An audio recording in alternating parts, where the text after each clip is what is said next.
débat bi benn yoon nga xam ne ñëpp dinañ comprendre lan moo xew. ndax li xewoon moo xew ba tey.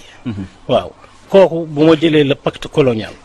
nga may ma rek ñu faram-fàccee le pacte colonial dégg nga cité les 11 points yi nga xam ne moom moo ñu tënk. pacte colonial. voilà li ci njëkk. nga xam ne c'est incompréhensible mooy la dette coloniale. waaw pour le remboursement des bénéfices de la colonisation. kooku mooy bu njëkk bi. Voilà. Deuxième point, la confiscation automatique des réserves financières. yu colonies yi nga xam ne ñoo àndoon ak France. Troisième, le droit de premier refus sur toute ressource brute ou naturelle découverte dans le pays. C'est-à-dire que France moo am droit de préemption ci lépp loo xam ne feeñ ci dëkk bi. waaw 4. Priorité aux intérêts et aux entreprises françaises dans les marchés publics et appels d'offres public. waaw lépp loo xam ne marché la ak appel d'offres public dégg nga la France est prioritaire.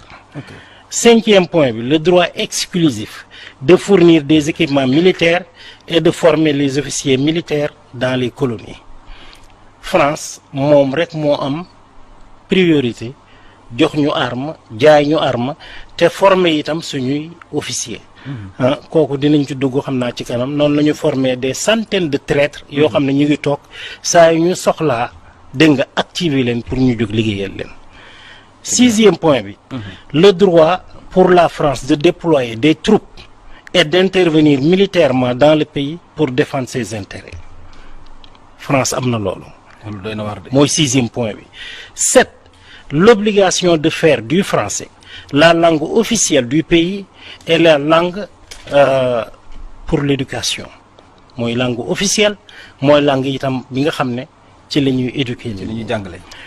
8e point bi mooy l'obligation d'utiliser le franc CFA dans les colonies françaises d'Afrique mooy le franc français des colonies françaises d'Afrique tur bi loolu la mosul changer loolu la mos a doon même buñ koy jéem rafetal.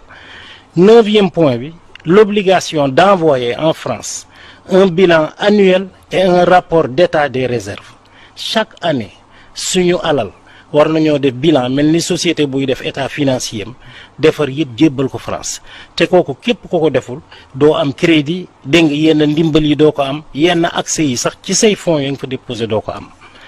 10e renoncer à toute alliance militaire avec d'autres pays sans l'autorisation de la France amuñu droit am alliance militaire ak benn dëkk su fekkee amul France autorisé wuñu pour ñu def ko.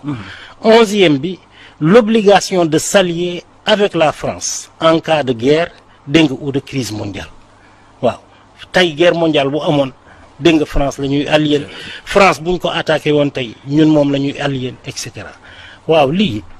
muy 11 chartes yooyu nga wax. 11 chartes yi. soo ko déggee dégg nga dafa doy sëkk dégg nga dafa tënk lépp li nga xam ne moo fi am. soo xoolee ñi ñuy gouverner itam nañuy doxee dégg nga indépendance ak tey dafa mel ni ñoom ñëpp ci kaw charte yi la ñuy dox guddi ak bëccëg lii moo ko indi.